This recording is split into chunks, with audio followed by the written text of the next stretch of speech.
Hello everyone, welcome to my channel. ఈరోజు recipe mutton keema. రండి ఎలా చేసేలా చూసేద్దాం. బాండి పెట్టుకుని ఆయిల్ వేసుకుని, ఆయిల్ వేడైన తర్వాత పచ్చిమిర్చి, కట్ చేసి పెట్టుకున్న ఆనియన్స్, కొంచెం కరివేపాకు వేసుకుని ఫ్రై చేసుకోవాలి. ఆయిల్లో మంచిగా ఫ్రై అయిన తర్వాత గోల్డెన్ కలర్ వచ్చేంత వరకు ఫ్రై చేసుకోవాలి. తర్వాత కావలసినంత అల్లం వెల్లుల్లి పేస్ట్ వేసుకొని ఫ్రై చేసుకోవాలి. అల్లం వెల్లుల్లి పేస్ట్ పచ్చివాసన పోయేంత వరకు ఫ్రై చేసుకోవాలి.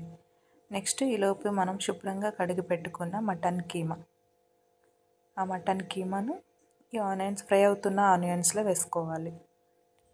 ఫ్రై అవుతున్న ఆనియన్స్లో వేసుకొని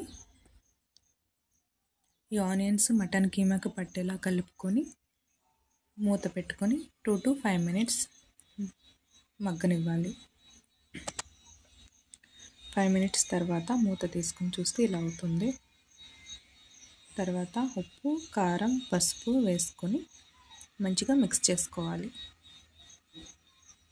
ఈ కీమాకి ఈ కారం పట్టేలా మిక్స్ చేసుకుని, నేనైతే కొంచెం కారం ఎక్కువగానే యూజ్ చేస్తాను, ఎందుకంటే నాన్ వెజ్లోకి కారంగా తింటేనే కానీ మనకు తిన్నట్టు అనిపించదు కాబట్టి.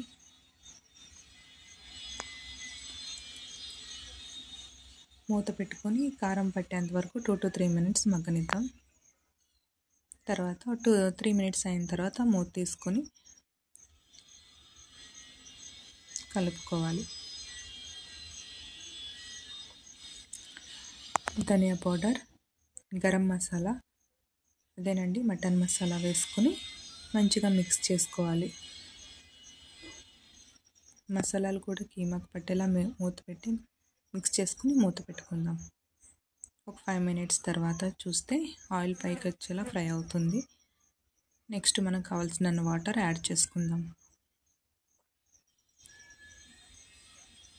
వాటర్ యాడ్ చేసుకొని కలుపుకొని కొంచెం కొత్తిమీర వేసుకొని మూత పెట్టుకొని ఒక 10 minutes బాయిల్ చేయాలి.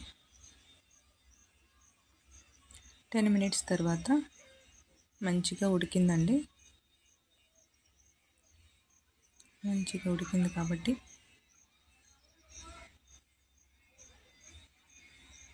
ఇంకొంచెం కొత్తిమీర వేసుకొని గార్నిష్ చేసుకొని రైస్లోకి మటన్ కీమా రెడీ.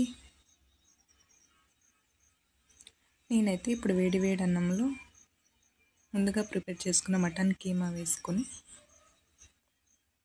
మంచి ఆకలి మీద ఉన్నాను కాబట్టి తినేస్తున్నా. రండి మీరు కూడా.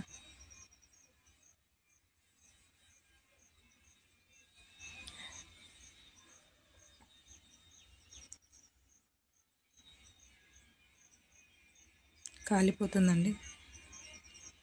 నాకైతే టేస్ట్ చాలా నచ్చింది. మీరు కూడా ఈ రెసిపీ ట్రై చేసి ఎలా ఉందో కామెంట్ చేయండి. Thank you for watching.